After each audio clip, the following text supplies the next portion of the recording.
আমাদের বাসার essential appliance হচ্ছে ফ্রিজ। তাই ফ্রিজ পরিষ্কার করা কিন্তু খুবই জরুরি। তবে এটা সময় সাপেক্ষ হওয়ার কারণে আমরা দেখা যাচ্ছে 15 থেকে 20 দিন পর পর এটা পরিষ্কার করে থাকি। আর আমরা যেহেতু লেফট ওভার খাবারগুলো ফ্রিজে রাখি, তাই একটা খাবারের গন্ধ আরেকটা খাবারে গিয়ে কিন্তু ট্র্যাপ হয়ে যায়। আর সেটা যেন না হয় তার ছোট্ট একটি টিপস শেয়ার করছি। আমাদের বাসায় ব্যবহৃত টি ব্যাগগুলো তো রয়েছে, সেগুলো আমরা একটা বোলে করে ফ্রিজে ভাবে রাখতে পারি। এই ব্যবহৃত টি ব্যাগগুলো ফ্রিজের মাঝে ট্র্যাপ হয়ে যাওয়া বাজে গন্ধটি অবজার্ভ করবে, আর তার ফলে কিন্তু যে ব্যাড স্মেল বাজে গন্ধ তৈরি হচ্ছে সেটা আর থাকবে না। আশা রাখছি টিপসটি আপনাদের কাজে আসবে। ডিম সিদ্ধ করে নেবার পর মাঝে মাঝে খোসা ছাড়াতে গিয়ে কিন্তু অনেক বেশি সমস্যায় পড়তে হয়। দেখা যায় ডিমের অংশ সহ খুলে আসে। তো সেটার জন্য ছোট্ট একটি টিপস শেয়ার করছি। আমরা ডিমগুলোকে একটা বোল বা বাটিতে নিব, এরপর একটু হালকাভাবে ঝাঁকিয়ে নিব। আর এর ফলে হবে কি, ডিমের খোসাগুলো আপনার হাত দিয়ে আর ছাড়িয়ে নেবার প্রয়োজন হবে না। আপনি দেখবেন অটোমেটিকলি ডিমের খোসাগুলো ছেড়ে আসবে।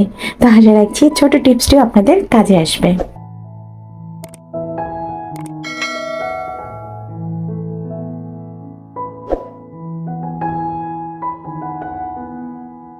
কিছু কিছু মাছ রয়েছে যার স্কিন বা কভারটা বেশ কালচে হয়, আর এটা পরিষ্কার করা আমাদের গৃহিণীদের জন্য বেশ কষ্টসাধ্য হয়।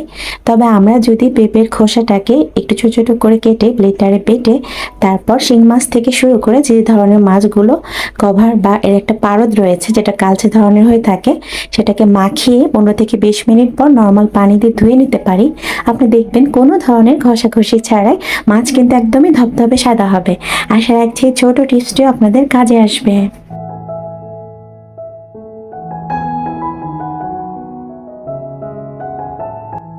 আজকের ভিডিও সর্বশেষ টিপস। আমরা যখন চা পাতাগুলো স্টোর করি, দেখা যায় কিছুদিন যেতে না যেতে চা পাতার রং আর গন্ধ দুটোই নষ্ট হয়ে যায়। সেক্ষেত্রে আমরা যখনই প্যাকেটটা খুলে বয়ামে চা পাতাটা স্টোর করব, আমরা 4-5টা এলাচের যে দানা রয়েছে সেটা ছাড়িয়ে শুধু খোসাটাকে চা পাতার মাঝে রাখবো। চা পাতার মাঝে এলাচের খোসাগুলো রাখার ক্ষেত্রে একটু খেয়াল রাখতে হবে যেন চা পাতার নিচ বরাবর এলাচের খোসাগুলো রাখা যায়। এতে হবে কি, এর গন্ধ আর রং দুটোই অটুট থাকবে। আশা রাখছি আজকের এই কিচেন টিপস এবং ট্রিক্সগুলো আপনাদের ভালো লেগেছে। আজকের মতো ভিডিওটি এখানেই শেষ করছি। সবাই ভালো থাকবেন, সুস্থ থাকবেন। আল্লাহ হাফেজ। আসসালামু আলাইকুম।